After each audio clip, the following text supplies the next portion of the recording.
Vēl viens, man liekas, ļoti būtisks un ļoti satraucošs rādītājs ir par suicīdiem jauniešu vidū.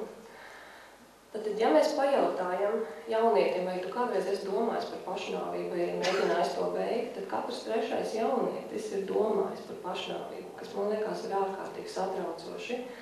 Ir cevišķi, es vēlāk parādīšu, kā tas izskatās uz citu valstu fona.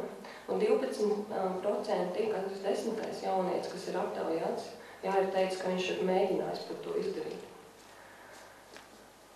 Tālāk, tad 70% ļoti lielākā daļa no nāves gadījumiem jauniešu vidū ir tā saucamie ārējie nāves cēloņi, proti transporta nelaimes gadījumi, kur lielākoties iet bojā tieši jauni vīrieši, un otrajā vietā tūlīt ir pašnāvības. Ja mēs paskatāmies uz suicidālo domu, uz šo te pašnāvības domu īpatsvaru, tad mēs redzam, ka Latvijā ir paši augstākie suicidālo domu rādītāji.